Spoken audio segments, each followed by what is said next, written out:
Quand Moïse est descendu de la montagne, après avoir passé 40 jours et 40 nuits devant l'Éternel, et la Bible nous confirme que pendant sa descente, son visage rayonnait à son insu. Une histoire merveilleuse. Quelqu'un est en train de rayonner de gloire, mais à son insu. Il ne sait pas qu'il rayonne de gloire. Ce sont les autres qui le voient, mais lui-même ne le voit pas. Les autres remarquent qu'il est en train de rayonner de gloire, mais lui-même à son insu. C'est que lui a seulement fait, il a passé beaucoup de temps dans la prière. La décision de passer 40 jours et 40 nuits, c'est la décision de Moïse. Dieu ne lui a pas donné la durée d'être là. Dieu lui a dit, viens avec les 2 tables, parce que tu as brisé les 2 premières qui venaient de moi, l'écriture était la mienne. Cette fois-ci, je n'amène pas de table. Toi-même qui viens avec des tables, moi je prie. Mais ce que Moïse va faire là-bas, la durée, ça dépend de lui. C'est lui qui décide. Amen. Amen. Quand Jésus va dans le désert, Dieu ne lui dit pas de faire la 40 jours. Non. C'est lui, selon sa force, c'est selon ce qu'il sent. Si ça, l'ambiance est bonne, il reste comme il veut. On peut rester ici 2 jours, 3 jours. Dieu ne va pas nous dire de quitter, non. Ça dépend de nous. Amen. Oui. Moïse ne savait pas qu'il rayonnait de gloire. Pourquoi il ne savait pas? Pourquoi? Why? Pourquoi il ne savait pas? Pourquoi il n'a pas su? Amen. Amen. Moïse pensait que la rencontre était une rencontre normale, avoir la loi, avoir les tables, les 2 tables, savoir, je vais maintenant diriger ce peuple avec des lois qui nous régissent, ce que mon travail sera maintenant facile. Parce que c'est tout un peuple, un grand peuple. Mais la gloire, c'est les autres qui l'aimaient. C'est les autres qui remarquaient la gloire sur lui. C'est les autres qui remarquaient la différence entre Moïse qui est monté et Moïse qui descend. Ce n'est pas le même Moïse. Amen. Amen. Amen. Chaque fois quand il parlait au peuple, il devait se couvrir. Et lorsqu'il allait parler à Dieu, il enlevait. Parce que Dieu, cette gloire-là, ça vient de lui.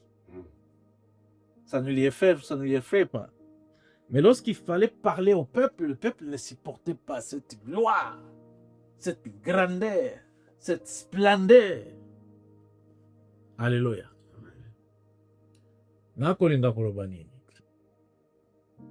Nous pouvons être ici sans connaître ce qui est en train de se passer. Amen. Moïse est resté dans la montagne sans savoir ce qui s'est passé. Il est là, il prie, il gêne.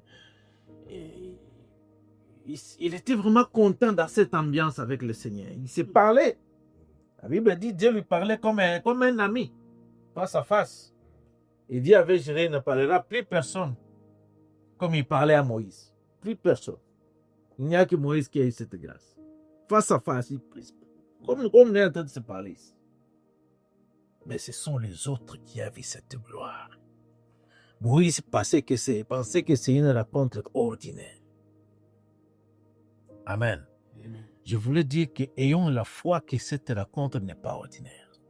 Cette veille n'est pas ordinaire. Quand nous allons sortir de ces lieux, ce sont les autres qui vont témoigner.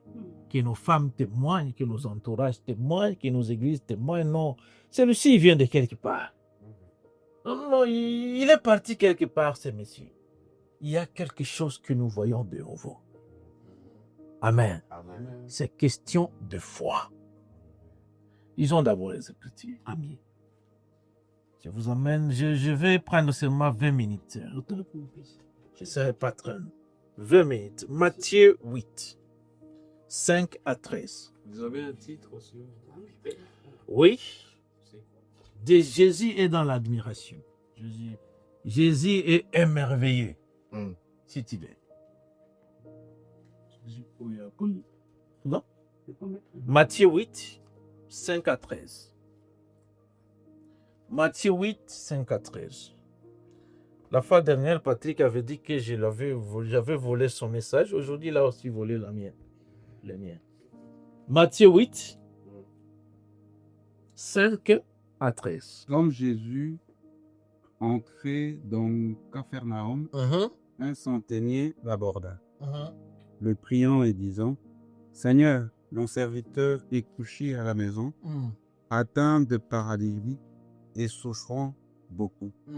Jésus lui dit, j'irai et je le guérirai. Le centenier répondit, Seigneur, je ne suis pas digne que tu entres dans le toit, mais dis seulement un mot et mon serviteur sera guéri. Car moi, qui suis soumis à des supérieurs, j'ai des soldats sous les ordres, et j'ai dit à l'un, va, et il va. À l'autre, viens, et il vient. Et à mon serviteur, fais cela, et il le fait. Après l'avoir entendu, Jésus fut dans l'étonnement, et il dit à ceux qui le suivaient, je vous le dis en vérité, même en Israël, je n'ai pas trouvé une aussi grande foi. Je n'ai jamais trouvé. Amen. Quand nous parcourons la Bible, vous allez voir que à Jésus, on amenait les malades pour qu'il les touche, pour qu'il les guérisse. On les amenait vers Jésus. Et Jésus, émis de compassion, comme était sa mission, il touchait les malades et il les guérissait tous, dit la Bible. On les amenait vers Jésus. Il y a d'autres malades, on ne les amenait pas parce que ces malades-là ne pouvaient pas se déplacer. On appelait Jésus pour qu'il aille au lieu là où est le malade. Et Jésus faisait la même chose, émis de compassion, de l'amour, comme c'était aussi sa mission. Jésus se déplaçait pour aller toucher le malade, guérir le malade. Il y a de ces cas où on ne les amenait pas, on les mettait seulement le long du chemin. Il va passer par ici, on met le malade le long de ce chemin-là. Et Jésus les touchait. Amen. Et il y a de ces malades-là que Jésus ne touchait pas. Il parlait aux malades, guéris. Et il y a de ces malades-là qui est touché Jésus. Jésus ne le touche pas, mais c'est eux qui touchent seulement Jésus. Tout ce matatinique, il est guéri. Dans la Bible. Mais pourquoi Jésus est étonné par ces centeniers romains? La Bible dit Jésus est étonné dans la version là-bas. Dans ma gestion, la Bible dit Jésus est dans l'admiration. Mutu a Jésus bulungani. Alobi na tikala komona te. Na Israël mobimba. Mutabwena komona te. Qu'est-ce qui se passe? Ce monsieur, il n'amène pas un malade vers Jésus. Et ce monsieur refuse à Jésus d'aller dans sa maison. Est-ce que vous comprenez? J'ai commencé à dire qu'on amenait soit le malade, soit Jésus là-bas. Soit on le mettait le long de la route. Mais ce monsieur, il va au-delà de toutes ces formules. Il dit non, je n'amène pas les malades. Toi, ne viens pas non plus. Mon malade, tu ne le verras même pas.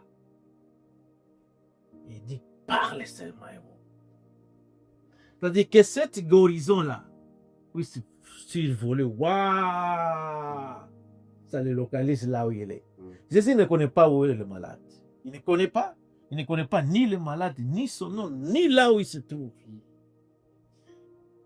Et le centenier lui refuse ce droit d'aller toucher le malade. Il ne l'amène pas non plus vers Jésus. Il ne dit pas ni le nom, ni l'âge, ni quoi que ce soit. Il dit, dis seulement un mot. Si tu dis seulement un mot, je sais qu'il sera guéri là où il est. Babi tango akoloba, Yesu azali kimia koyoka. Tango asilisi, Yesu azui maloba. Jésus ne s'adresse pas à ses messieurs, il s'adresse à la foule. Il dit, depuis Nazali, na tika komona kondima ya boete. Une telle fois, dans tout Israël, ça n'a jamais existé. Ayebisikakai, bah, le Messie est déjà guéri. Yesu akoma kuna te amona yete, et la Bible dit que pendant qu'il était encore là, les centenaires étaient encore là. La guérison se passe déjà là. Amen. Oui, amen. Ça, c'est un Romain, il n'est même pas un Israélite. Il n'est même pas un Israélite. Mais cette foi, c'est au-delà des raisonnables. C'est hors commun. Tout ce que nous sommes en train de dire ici, ça concerne la foi. Ça passe par la foi. Je me suis vidé en ce qui concerne la puissance. Aujourd'hui, je ne parle plus de ça. Les frères ont déjà prouvé ça. Et il y a d'autres serviteurs qui vont passer d'autres noms. Mais aujourd'hui, je voulais seulement motiver notre foi.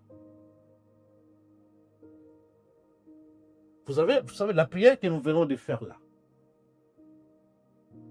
Bien, la prière que nous venons de faire là. Si tu ne te dis pas au-dedans de toi que j'ai réussi, c'est que tu as loupé.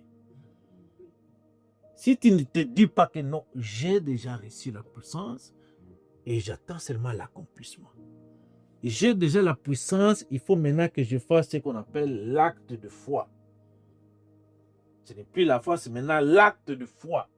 Je me présente devant un cas, je me dis, je suis oint. Je suis oint, je suis revêtu, je suis rempli. Et il faut que ce revêtement passe en action. Amen. Amen. Quand Dieu nous revêt de sa puissance, il y a maintenant un champ d'action quelque part qui nous attend. Et quand tu arrives maintenant devant les champs d'action, tu dois maintenant démontrer ce que tu possèdes. Ce qui est sur toi, ce qui est au-dedans de toi, ce que tu as réussi. Amen. Amen. On a kotanga médecine. N'est-ce pas? Osali mibi mutano kuna otanga. Tiko ozongi mamalade bazawa. Yo vandika. Oh si kelasi. Mtu ali na munga ngawa sali mibi oyo mitano. Aluti kotanga. Malade azaliwa. A croiser les bras. Comme nous qui ne sommes pas partis à l'université. Ya tika likawana akotala. N'est-ce pas cet gaspillage? Alléluia. J'aimerais motiver notre foi. Ayons la foi dans ce que nous sommes en train de faire. Je commence à voir autre chose de cette série. Amen. Je commence à voir autre chose, contrairement à ce que j'avais comme vision. Tout est changé dans ma tête. Tout est bouleversé. Amen. Disons que c'est petit. 2 Timothée, s'il vous plaît. Et je finis par là. Ce n'est pas long. Aujourd'hui, je préfère attendre pour les autres. 2 Timothée, chapitre 4. 2 Timothée, chapitre 2, s'il vous plaît. Chapitre 2. Ouais. 21 versets. Et on descend, s'il vous plaît. Dans une grande maison, 20 à 21. il n'y a pas seulement des vases d'or et d'argent, mais il y en a aussi de bois et de terre. Les uns sont des vases d'honneur et les autres sont d'un usage vil. Si donc quelqu'un se conserve pur, en s'abstenant de ces choses, il sera un vase d'honneur, sanctifié, utile à soumettre, propre à toute bonne œuvre. Parole du Seigneur. Amen. Parole du Seigneur. Le frère Dina nous a partagé ce message cet hier, cet encouragement cet hier. Oui. Il nous a dit que nous sommes des vases. Nous sommes des vases dans lesquels Dieu va déverser de l'huile. On vient nous prêcher ici de l'huile d'onction. Et dans Timothée, on expliquera maintenant ça. Nous sommes des vases. C'est nous qui sommes les vases. Et la Bible dit, si nous nous conservons purs, si nous nous conservons purs, nous serons des vases d'honneur, utiles pour les maîtres, pour une bonne œuvre. Utile pour les maîtres. Amen. Amen. La conservation de la pureté n'est pas de Dieu.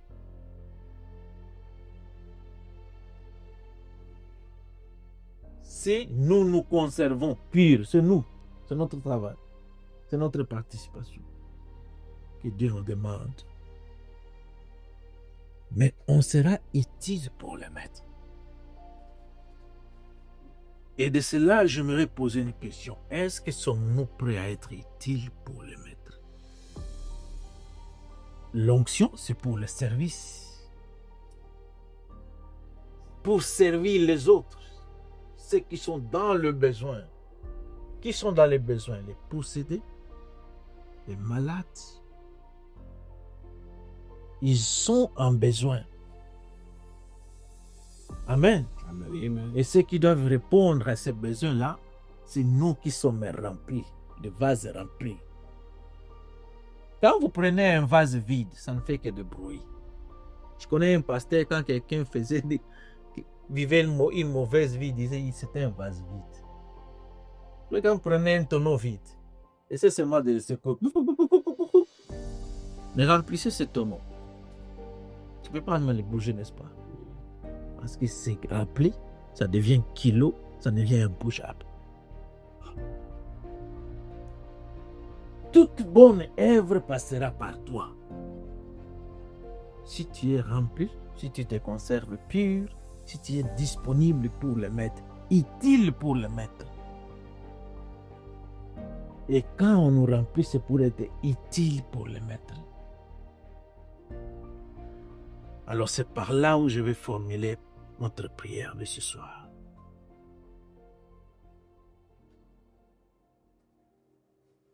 Merci Seigneur. Frère Billy, avance un peu s'il vous plaît.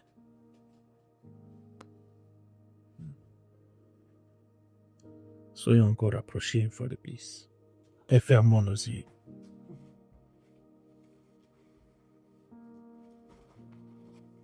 Prends la position qui te plaît.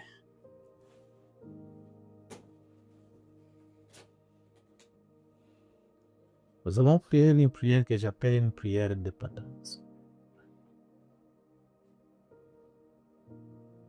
Dis au Seigneur, me voici. Me voici ce soir. J'aimerais être utile pour toi. Utile pour toute bonne œuvre. Je suis un vase vide. Rappelez-moi. Utilise-moi. Je me disponibilise pour être ce vase-là qui sera utile pour le maître, utile pour toute bonne œuvre.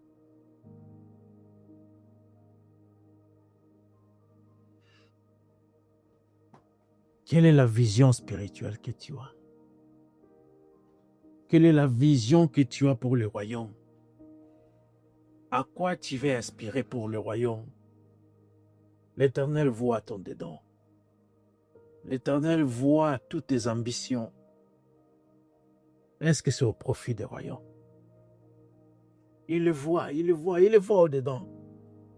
Lui, il déchire les cœurs. Il entre dedans, il voit tout ce que tu as. Avant que même tu ne commences à concevoir quelque chose, il connaît déjà.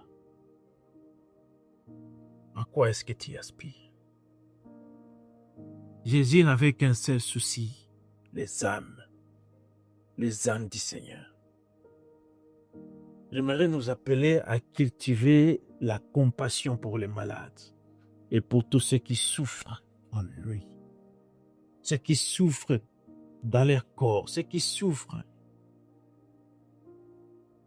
qui sont possédés par des démons, ceux qui souffrent encore dans le péché, dans la boue, là où Dieu nous a tirés. Ayons la compassion pour ces hommes-là. C'est alors que Dieu va nous équiper de faire ce travail. Avant que Jésus ne multiplie le pain, il avait d'abord compassion de ces gens. Il les voyait déjà fatigués, affamés. Et il voulait faire quelque chose. J'aimerais que tu pries dans une concentration. Et surtout d'une manière silencieuse. Vends à ton coin là où tu peux si tu veux. Mais concentre-toi et prie sérieusement. Et dis, me voici. J'aspire à l'œuvre et j'aspire à l'équipement. Sois avec moi. Il avait dit à Moïse une chose, je serai avec toi, pas en bas dans la ligne. Il avait dit à Jephthé, je serai avec toi. Il avait dit à Gédéon, je serai avec toi. Seule par cette seule phrase du Seigneur suffisait. Qu'il soit avec toi, qu'il soit avec moi et qu'il soit avec nous. Car le Seigneur est avec toi, c'est cela l'onction. Tu œuvres avec lui, pour lui et avec lui.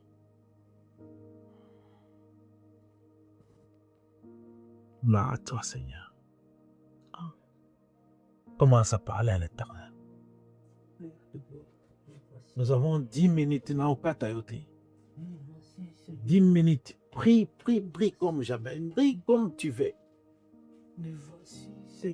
Et une prière indépendante. Tu aspires à quoi? Jusqu'où tu veux aller avec Dieu? Jusqu'où tu veux aller avec ce Seigneur? Qu'est-ce que tu veux qu'il fasse par toi? Où est-ce que tu te vois avec lui? Où est-ce que tu veux qu'il t'amène? Qui aspire à quoi? Qui aspire à quoi? Sois précis. Sois précis. Oh, merci. Approche-nous. Frère libre, approchez, s'il vous plaît. Père qui ira approcher. Patrick, tu ouvres pour nous Actes des Apôtres, chapitre 4. Tu lis à partir de 29 jusqu'à 31. On se tient. Patrick. 29 à 31. Je lis au nom du Seigneur, Yeshua le Messie. Et maintenant, Seigneur, vois leurs menaces et donne à tes serviteurs d'annoncer ta parole avec une pleine assurance, en étendant ta main pour qu'il se fasse des guérisons, des miracles, des prodiges, par ton nom, par le nom de ton saint serviteur Jésus. Je continue jusqu'à combien? Quand ils eurent prié, le lieu où ils étaient assemblés trembla. Ils furent tous remplis du Saint-Esprit et ils annoncèrent la parole de Dieu avec assurance.